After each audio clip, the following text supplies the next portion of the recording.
जिनके स्मरण मात्र से फिर कुछ दुख नहीं रहता।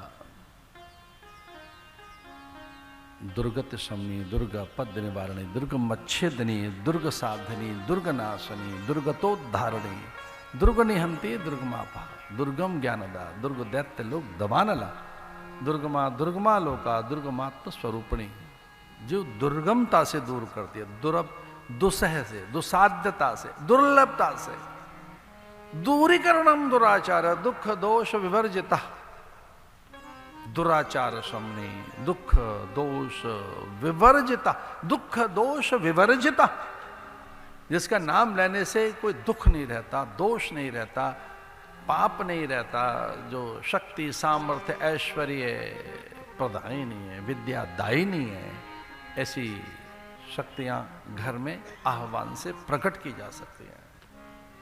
जब अपनी संतानोत्पत्ति के लिए आप संकल्प करें तो ऐसा ही विचार करें कि घर में सभ्य शिष्ट संस्कारवान बालक आए, कन्या आए तो ऐसी सामर्थ्य की आए। हम भारतीय अपनी संतानों से पराजित होने का ही तो सपना लिए बैठे होते हैं। हम भारतीयों का ही वैशिष्ट्य है, हम अपनी संतानों से पराजित होना चाहते हैं। हम ऐसा बेटा नहीं चाहते, ऐसी बेटी नहीं चाहते जो हमसे दुर्बल हो, दीन हो, मंद बुद्धि हो, शक्तिहीन हो, गुणहीन हो, श्रीहीन हो, विद्याहीन हो। हम अपने से अधिक चाहते हैं। हर माता पिता का यह स्वप्न, हर माता पिता की ऐसी आशा अपेक्षा रहती है कि उसका पुत्र अथवा उसकी पुत्री चरित्र में उच्च हों। और कभी कभी हम पुत्र को बहुत सिखाते हैं यही कहकर।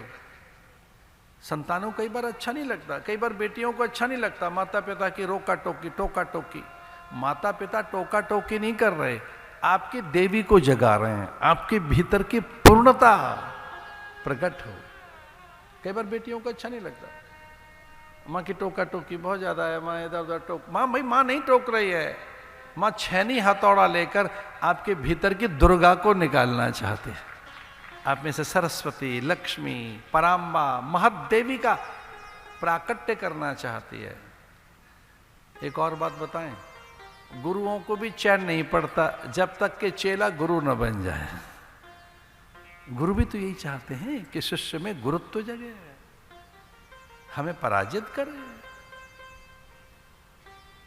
ओम सहना भवतु सहनो भुनक्तु सह वीर्यम करवा वही। इसलिए कोई गुरु चेला नहीं बनाता, उसमें गुरुत्व प्रकट हो, वो भी महान बने। और तो और हमारे भगवान भी ऐसे ही हैं, वो शपथ लेते हैं पर भक्त उनकी शपथ तोड़ते हैं। भगवान को प्रसन्नता तब होती है जब कोई उनकी प्रतिज्ञा तोड़ने के लिए पिता में भीष्म जैसा आ जाए। अपना मान टल जाए, भक्त का मान न टलते देखा। तो भक्त से भगवान हार जाना चाहते हैं, भगवान हार जाना चाहते हैं भक्त से। गुरु शिष्य से हार जाना चाहता है तपस्या में, वैसे माता पिता अपने संतानों के चरित्र से भी हार जाना चाहती है। बड़ी सुंदर सी कथाएं। आइए कुछ मधुर पंक्तियां गुनगुनाते हैं भगवान की और अगली कथाओं में चलते हैं।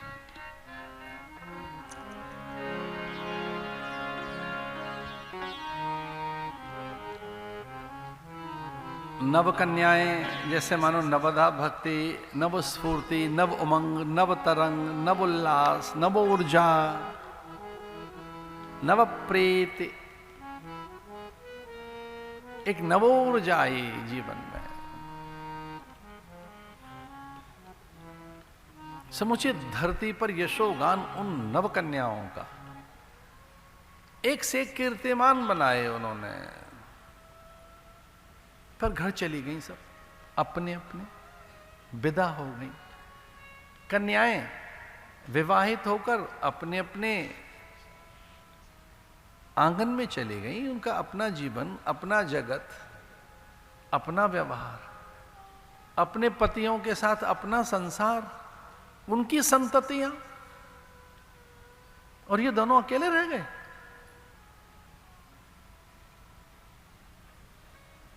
और विचार करने लगे कि हमारी पुत्रियां तो विवाहित होकर गई और अब हम अकेले हैं।